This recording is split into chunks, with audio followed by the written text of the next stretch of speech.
Hello everyone, আমি সুচন্দ্রা। আমার নতুন একটা ব্লগে তোমাদের অনেক স্বাগত। আজকের পুরো ব্লগটা দেখো, আশা করি তোমাদের ভালোই লাগবে। গতকাল ছিল রবিবার আর ফাদার্স ডে। প্ল্যান সকাল থেকে একটু ছিল, কিন্তু সেখানে গিয়ে পরে আবার প্ল্যানটা একটু চেঞ্জ হয়ে গেছে। যাই হোক, সকাল সকাল ঘুম থেকে উঠে আজকে চিনি রানীকে একটু ব্রাউন ব্রেড আর কলা ছোট ছোট করে কেটে দিয়ে দিয়েছি। এটা শেষ করুক, তারপরে একটু দুধ দেবো গরম করে।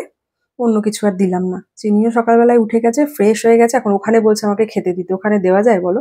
ওইটুকু জায়গার মধ্যে খেলনা বাটি রেখেছে, তারপরে পড়ে যাবে প্লেট। তারপরে দিয়েছি টেবিলে বসিয়ে। চেয়ারে বসিয়েছিলাম, সে টেবিলে উঠে গেছে। আমি বললাম ঠিক আছে, খাওয়া নিয়ে কথা, বসে খা চুপচাপ। আমি আর সন্দীপও ব্রেকফাস্ট করবো। সন্দীপকে বললাম ওর কাছে বসো, আমি একটু রান্নাঘরে কাজ করে নিই, ওর খাওয়া হলে দেন আমরা খাবো। তো এসে আমি ডালটা সকালবেলায় উঠেই একটু হুইসেল দিয়ে রেখেছিলাম পেঁপে দিয়ে। আগের দিন বাজার থেকে না একটা বড় পেঁপে নিয়ে এসেছিলাম, বড় বলতে খুব বেশি বড় না, দুদিন হবে এরকম। তো ওই পেঁপে আর মুসুরির ডালটা হুইসেল দিয়ে রেখেছিলাম, একটু উচ্ছে ভেজে রাঁধুনি শুকনো লঙ্কা আদা ফোড়ন দিয়ে তো তিতর ডাল করে নিলাম। তিতর ডাল না আমার কিন্তু বেশ ভালো লাগে, তো উচ্ছে আনলে মোটামুটি চেষ্টা করি তিতর ডাল খেতে। আর চিনি একটু বেলায় আঙুর ফল খাবে, তো আঙুর ফলগুলো একটু জলে চুবিয়ে রাখলাম। এইদিকে একটুখানি ভেন্ডি আলু ভেজে নিচ্ছি, আর সাথে একটু পোস্ত দিয়ে দেবো। তো রান্নাবান্না বলতে সকালবেলা এটাই করেছিলাম। আর বিকালবেলা না একটু চিকেনের কিছু বানানোর ইচ্ছা ছিল, ফাদার্স ডে বলে কথা। আর ভেবেছিলাম সন্দীপের জন্য একটা কেক অর্ডার দেবো, আর একটু চিকেনের কিছু বানাবো, পরোটা নিয়ে আসবো। মানে ওইভাবেই সেলিব্রেট করবো। তো সকালবেলায় লোকেশের সাথে, মানে লোকেশ হচ্ছে দাক্ষুর বাবা, ওই সন্দীপের ফোনে কথা হলো। দেন বললো বিকালে এখানে এক জায়গায় এক মন্দিরে যাবে, যেটা দেখতে অনেকটা কিন্তু ওই দক্ষিণেশ্বরের মন্দিরের মতন। আমরাও কখনো যাইনি, ওই রিলসে দেখেছি, বা ওই বাঙালিদের যে গ্রুপ আছে ফেসবুকে, ওখানে অনেকে বলেন টলেন শুনেছি। ভাবলাম ঠিক আছে যাবো। আর এটা দেখো চিনিদের স্কুলে ওই স্যাটারডেতে ফাদার্স ডে উপলক্ষে সেলিব্রেশন হয়েছিল, সেখানে ওই কালারিং, তারপর ওই হাতের মধ্যে কালার লাগিয়ে ওই মানে প্রিন্ট করা এই সমস্ত হয়েছিল। তো ওটাই গতকালকে ব্যাগ থেকে বের করেছিলাম, ভাবলাম তোমাদের সাথে একটু শেয়ার করি।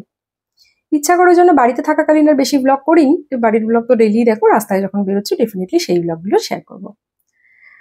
সচরাচর শাড়ি তো পরা হয় না, তবে ঘরে ছোটখাটো কোনো অনুষ্ঠান করলে বা ঘরে পরার মতন সুযোগ থাকলে আমি সবসময় চেষ্টা করি একটু শাড়ি পরতে। আজকে একটা মন্দিরেই যাব, মনটাও খুব ইচ্ছা করছিল, সকাল থেকে কাজবাজও একদম হালকা ছিল। গরমটা আছে, তো ওই জন্য না খুব বেশি ভারী শাড়ি বা অন্যান্য শাড়ি পরিনি, আর চিনিকে নিয়ে ক্যারি করাটাও মুশকিল। ওই জন্য একটা সলিড খাদি যেগুলো হয় ওই শাড়িটা নিয়েছি। এটা ঠিক রেড না, একটু মেরুন কালার, যেমন কালারটা দেখছো সেমই। শাড়িগুলো খুব সফট, পরতে খুব একটা অসুবিধা হয় না, বাট আমি যখনই শাড়ি পরি সন্দীপ কুচি ধরে দেয়। আমি শাড়ি পরতে পারি, কাজ চালানোর মতন, অতটাও প্রো না।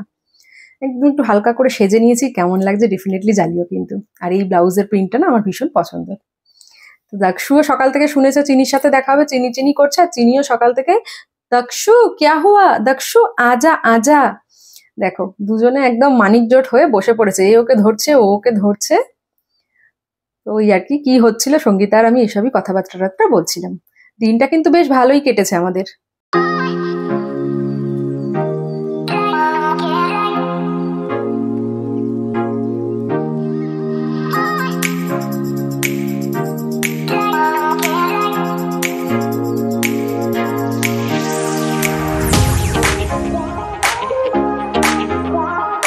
আমাদের এদিক থেকে ওই সব এয়ারপোর্টের দিকের কোনো জায়গায় যেতে গেলে আমরা আউটার রিং রোড প্রেফার করি। আউটার রিং রোডের দৃশ্য তো এত সুন্দর, কি বলবো। চিনি আর দক্ষু এত দুষ্টুমি শুরু করেছিল, ওই জন্য সন্দীপ আবার চিনিকে একটু সামনে নিয়ে নিয়েছে। নামার পরে দেখো চলে এসছে দুজন, আর সামনে একটু জলের জায়গা ছিল, ওই জন্য খেয়াল রাখতে হচ্ছিল। এটা না একটু গ্রাম গ্রাম সাইডে, মানে এয়ারপোর্টের দিকে, বাট একটু ভিতর দিকে, এখনো সেভাবে ডেভেলপ হয়নি। কিন্তু মন্দিরটা হচ্ছে যেমন আমাদের কলকাতায় দক্ষিণেশ্বরের মন্দির, ওই রকম আদলে হায়দ্রাবাদ বেঙ্গলি অ্যাসোসিয়েশন থেকে তৈরি করা হয়েছে।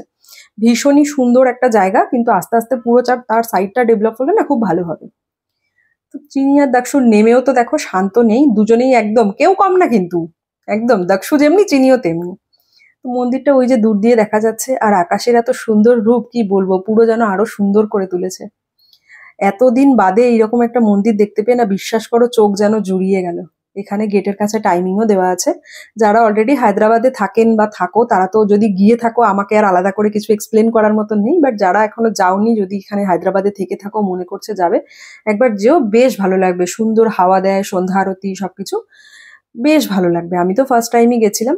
এখানে না ফোন অ্যালাউ নেই, এরকম কোনো ব্যাপার নেই, তাই চেষ্টা করেছি তোমাদের সাথে সবটা শেয়ার করার জন্য। তো ওখানে পুজোও হচ্ছিল, আমরাও টিকা লাগালাম।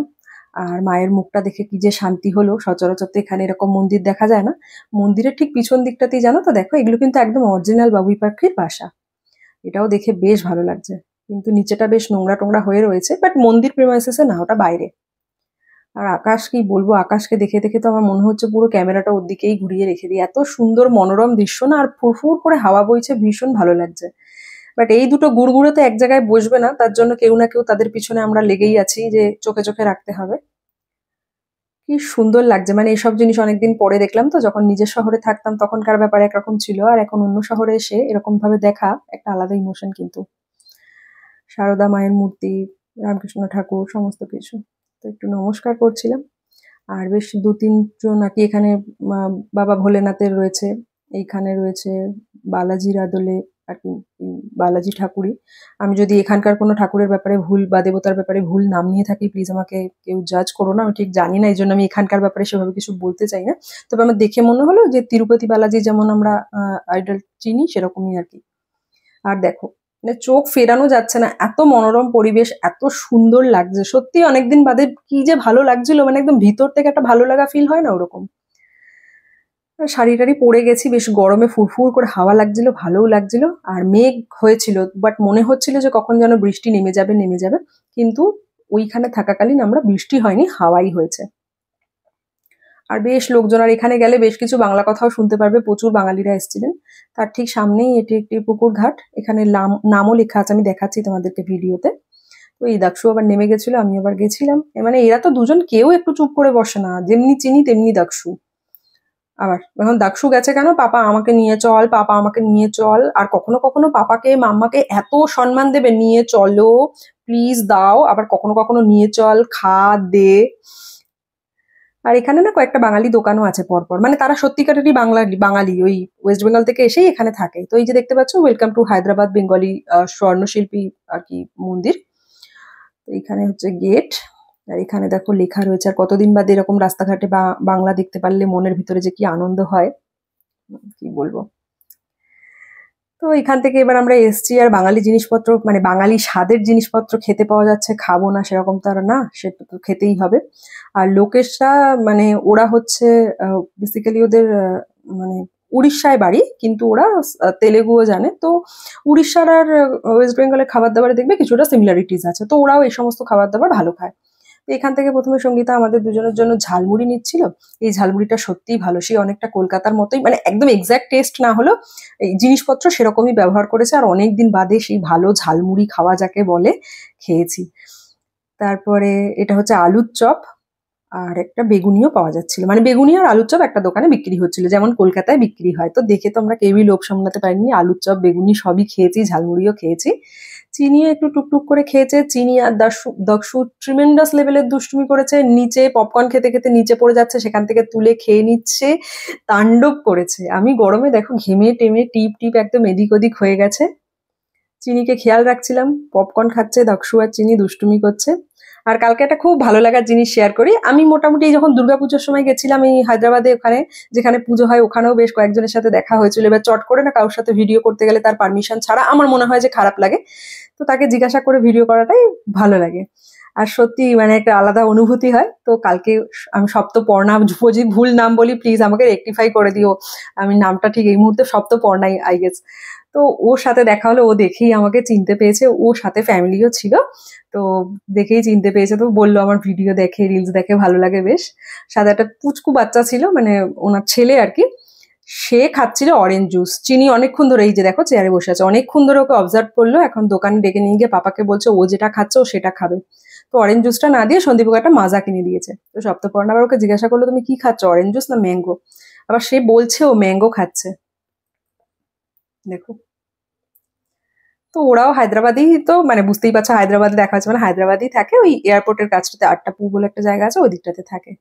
তারপরে ফাইনালি সন্ধ্যা হয়ে গেছিল, আর ওখানে না সেরকম ভাবে এখনো ডেভেলপমেন্ট হয়নি বলে রাস্তাঘাট বেশ অন্ধকার, মানে ভিতর দিকটা। তারপরে বেরিয়ে আসলে মেন রোডে সবকিছু ঠিকঠাক।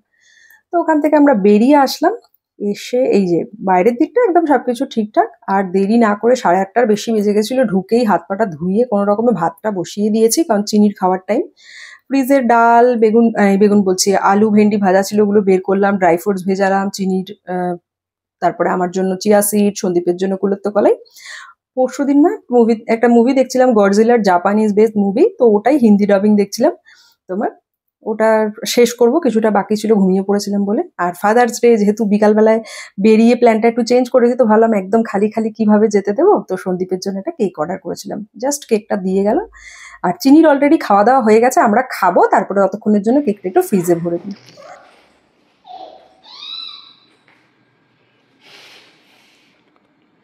ড্যাডিকে বলো আই লাভ ইউ ড্যাডি। তুমি হ্যাপি? এটা কার বার্থডে? ড্যাডিকে বলো হ্যাপি ফাদার্স ডে। ড্যাডি তোর দিকে ঘুরিয়ে নে। উল্টো ঘুরিয়েছো সন্দীপ, সন্দীপ উল্টো ঘুরিয়েছো। হ্যাঁ সে তো সোজা করে ঘোরালেও হয়ে যাবে। এটা ম্যাজিক ক্যান্ডেল, ফু দিলে আবার জ্বলে উঠবে।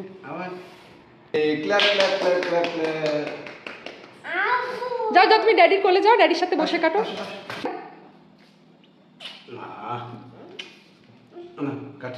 কাটো, বলো happy father's day, I love you daddy.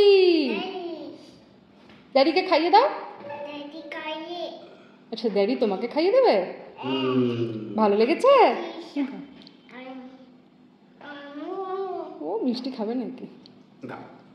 Clap clap করে দাও, ক্ল্যাপ। তুমি ড্যাডিকে একটু খাইয়ে দাও।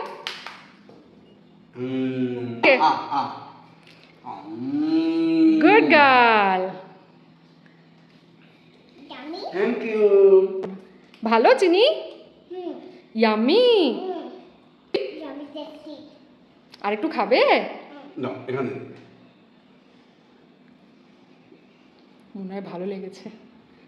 বেশি খেও না, এখন রাত্রি হয়ে গেছে, কালকে খাবো আমরা। তারপরে সন্দীপ চিনির হাত মুখ ধুয়ে ওকে নিয়ে শুতে চলে গেল, আমি কেকটা একটু ফ্রিজে ভরে রাখলাম। আর আমিও জাস্ট ফ্রেশ ট্রেশ হয়ে মুখে বরফ লাগিয়ে সবকিছু করে গিয়ে শুয়েছি। দেখো ঝমঝমিয়ে বৃষ্টি শুরু হয়ে গেছে, কি যে ভালো ওয়েদার, বিকাল থেকে একদম মেঘলা করেছিল। তো কাঁচের জানলাটা একটু খুলে দিয়ে হাওয়া খাচ্ছিলাম। আর এই ব্লগটাও এখানে শেষ করি, আবার নতুন ব্লগে দেখা হবে।